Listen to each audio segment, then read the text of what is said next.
죄송합니다. 벌써 내 어머니 이은순 얘기가 이제 28번째로 접어들었습니다. 제가 초등학교를 3학년 2학기부터 3년 반을 이제 수원서 다녔으니까 소풍과 운동의 얘기를 빼놓을 수가 없군요. 봄이면 소풍, 가을에는 이제 운동장에서 운동회를 열었습니다. 저는 수원 서호로 한 번, 정조대왕이 묻혀있는 화산릉으로 한 번, 수원에서 신갈 가는 길에는 원천저수지에 한 번, 소풍을 3번을 갔는데 뭐 3년을 하나같이 찬압이죠. 이렇게 그릇을 폭에 넣은 찬압에 밥을 담고 오이지 반찬에 김치와 멸치볶음, 또 재수가 좋으면 불고기 조금, 뭐 거기다 이제 비스켓 한 봉지, 사이다 한 병, 삶은 계란 3개, 그리고 어머니가 만든 김밥도 한 줄을 담아서 소풍을 갔습니다. 어느 녀석 짐을 뒤져봐도 천편일률적으로 뭐 똑같았죠. 김밥이라는 게 이제 그땐 뭐 특식 중에서도 특식이니까 빠질 수 없고, 찬압에 밥도 담고 불고기라도 담아주면은 깡충깡충 뛸 만큼 흐뭇했습니다. 뭐 저야 어렸으니까 그렇다 치고 제 형들은 한 번도 소풍이라는 걸 학교에서도 안 가고 집에서도 못 보내고 그랬나 봅니다. 사실 서울에서는 소풍 갈 곳이 없었죠. 그나마 수원은 지방이고 시골로 둘러싸인 곳이니까 소풍이라는 것도 있었지 않았나 합니다. 80명 되는 그 한반 애들 중에서 이제 반장, 부반장, 그리고 줄반장 뭐 이렇게 7, 8명 중에서 한둘 어머니가 담임을 위한 특식을 준비를 해서 동행하던 게 관행이었습니다. 이제 애들을 따라오는 거지, 어머니 몇 분이, 대여섯 분이. 저는 6학년 때 줄반장 한 번 한 것 빼놓고는 이제 반에서 벼슬을 못 해봐서 한 번도 제 어머니에게 폐를 끼치지 않았습니다. 제 어머니가 이런 데 나설 분이 아닙니다. 제 어머니는 피난 때 큰아들 예산농고 입학식 때 외에는 학교에는 한 번도 얼씬도 하지 않았던 분입니다. 뭐 소풍이라고 제가 말씀을 드리지만 소풍이라는 말은 나중에 중학에 들어가서 쓰기 시작했고, 그때는 원족이라고 그랬습니다. 멀원자 발족자 원족, 이게 아마 일본 말인 것 같아요. 원족 간다고 그랬지 소풍 간다는 말을 그때 안 했습니다. 또 이제 봄에는 소풍을 갔지만, 원족을 갔지만, 가을에는 운동장에서 전교생이 모여 운동회라는 걸 했습니다. 1, 2학년 학생들은 어머니들이 함께 나와서 함께 놀아주기도 했는데, 뭐 겨울철이라 이제 가을철이니까 집에서 싸주는 보따리가 봄에 소풍 갈 때보다는 조금 풍성했다는 생각이 듭니다. 그래도 그때 찐고구마는 빠지지 않았습니다. 그때도 여지없이 반장, 부반장 어머니들이 담임을 챙겼는데 제가 옆에서 볼 때는 그렇게 어머니들이 담임을 챙겨주는 게 고맙다는 생각을 했어요. 야, 쟤네들 엄마는 담임 먹을 것도 준비하고 참 귀찮겠구나 하고 생각을 했습니다. 그때 뭐 지금과는 이제 개념이 달랐습니다.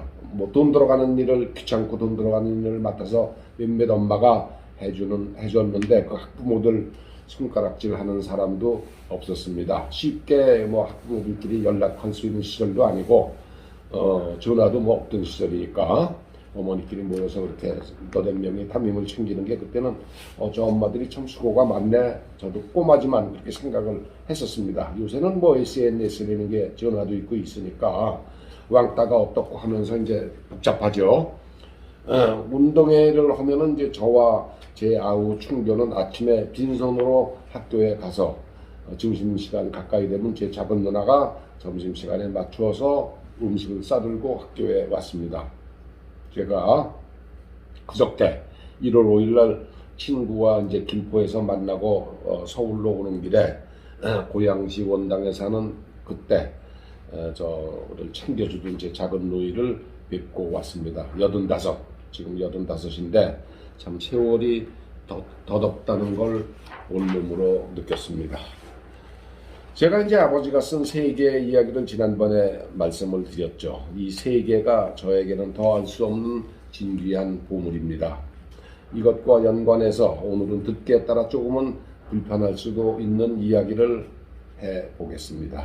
제게 4대조 고조할아버지 정우자 현자인데 제4대적 고조 할아버지가 제주 목사와 전라도 수군 방어사를 했는데, 제주 목사 또 전라도 수군 방어사를 했습니다. 아마 철종 때쯤 했겠죠. 그 이복 아우에, 제 고조 할아버지의 이복 아우에 정락용이라는 분이 있습니다. 고조 할아버지의 동생이죠. 네이버에 들어가면은 정락용을 치면은 쉽게 알 수 있는 인물인데, 철종 시대부터 고종을 거쳐 일제 시대까지 활동한 문신입니다. 정락용은 1910년 한일합방 당시 일본에서 자위를 받았던 친일파 77명 중에 하나입니다. 제 고조 할아버지의 동생이, 정락용이 일본에서 자위를 받은 친일파 중에 한 분입니다. 제가 예산 피난 당시 읍내 대회리에 살면서 쌀밥 얻어먹으러 몇 번 갔던 집이 바로 이 정락용의 단 하나 후손, 저와 10촌이 되는 숙교라는 17살인가 더 먹은 일가 누나의 집입니다. 정락용이의 고손주 되는 숙교 누나라고, 이제 뭐 저보다 한 17살인가 더 먹은 그 집에 제가 쌀밥을 얻어 먹으러 가고 그랬는데, 예산에서는 대감댁으로 불렸던 집입니다. 이 정락용의 단 하나 후손, 그 고손녀 정숙교를 끝으로 그 집의 대가 끊겼습니다. 이 정락용의 아들이 정주하로 아버지 뒤를 이어 남작 지위를 물려받았습니다. 대를 이어 친일파 소리를 듣게 된 것입니다. 제 아버지가 13살에 이제 부친을 잃고 15살인가에 일본으로 중학교 유학을 갈 때 학비를 대준 그 집이 바로 이 정락용입니다. 집안에서 한 사람을 골라 일본에 보내 신학문을 배우게 해야 한다던 것도 이 정락용 집안입니다. 그래서 집안의 큰댁, 큰 집이죠. 제 집이 큰 집에서 사람을 하나 고르게 됐고, 거기에 제 아버지가 뽑혀서 그 집에 후원을 받아 일본 유학도 가고 그랬던 겁니다. 제 아버지 어머니는 이제 옛날 얘기를 곧잘 이제 하셨는데, 말씀 중에 꼭 나경씨라는 말을 참 많이 했습니다. 제 아버지의 말하자면 증조 할아버지의 사촌이니까 꼭 나경씨 안 그럴 거, 존칭을 붙였을 것 법도 한데 꼭 나경씨라는 말을 했어요. 재미있는 것은 나경씨가 남작지위를 자위를 받으며 일본 정부로부터 2만 원인가 하는 소위 그 하사금을 받았다고 하는데, 그 집에서 제 아버지가 일본 유학비를 지원받았다는 겁니다. 아버지 위치에서 나경씨는 고조 할아버지의 아들 중 하나, 그리고 증조 할아버지의 이복 동생인데, 뭐 그러니까 나경씨 했던 거죠. 이복 동생이니까 아마 조금 얕잡아 봤던 게 아닌가 제가 이제 생각을 합니다. 제 아버지가 수원에서 병원을 열고 있을 때 우리 집에 상해 할머니라는 분이 아주 자주 들렸습니다. 아버지보다 나이가 5살 위로 이름이 정정화입니다. 지인은 이제 예쁘장하고 뭐 아주 곱게 생긴 이 할머니를 상해 할머니라고 불렀는데, 아버지는 화자 돌림 아주머니뻘 상해 할머니를 누님 아주머니는 아주머니 뻘이지만 나이가 5살밖에 차이가 안 나니까 누님 아주머니라고 이제 부르며 아주 재밌게 지냈습니다. 이분 그 상해 할머니라는 그 분의 할아버지가 정락용, 아버지가 정주영으로 부자가 연이어 남작 지위를 승계한, 말하자면 친일파인데, 이 정정화 할머니는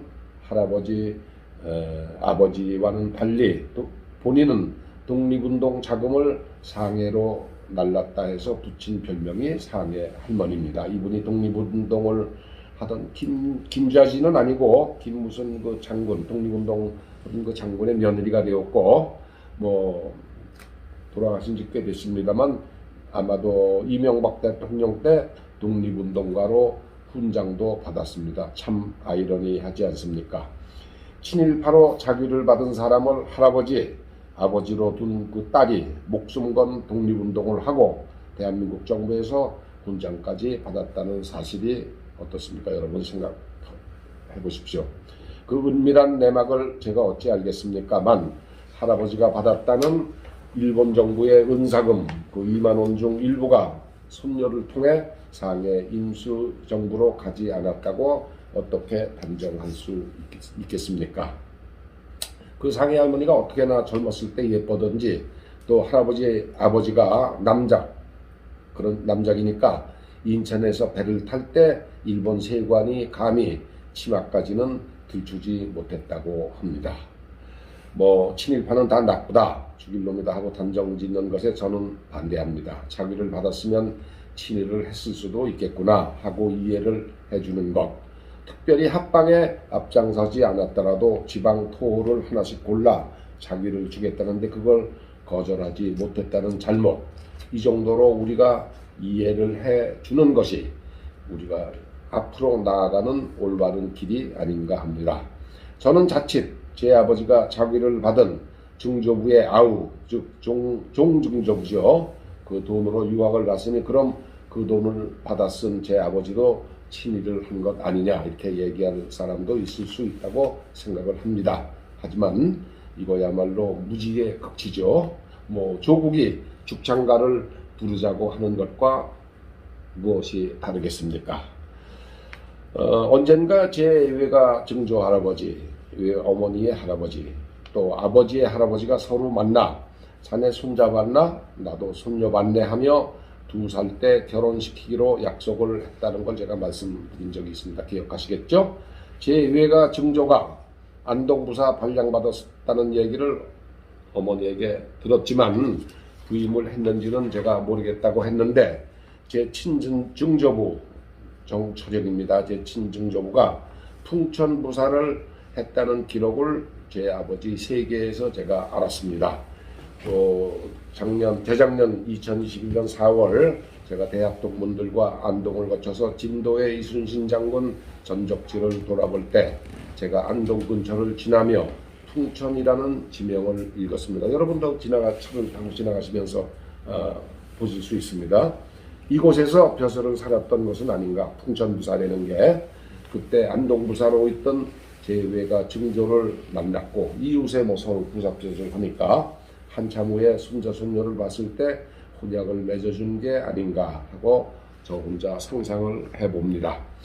제 아버지가 뭐 이렇게 연대를 쭉 남기셨는데 그게 모두 갑자년, 뭐 을사년, 병자년 이렇게 기록이 돼 있어서 이게 도대체 서기 몇 년인지 뭐 궁금했습니다. 제가 밝힐 수만 있다면 아까 말씀드린 뭐 풍천부사와 안동부사를 이렇게 시가 맞나 맞춰볼 수도 있겠지만 제가 뭐 정확한 역사를 기록하는 게 아니고 제가 간직한 기억을 되살리는 것이기 때문에 굳이 그렇게까지 요란을 떨 필요가 없어서 뭐 그 짓은 안 했습니다. 또 그렇다 한들 그게 무슨 큰 의미가 있겠습니까?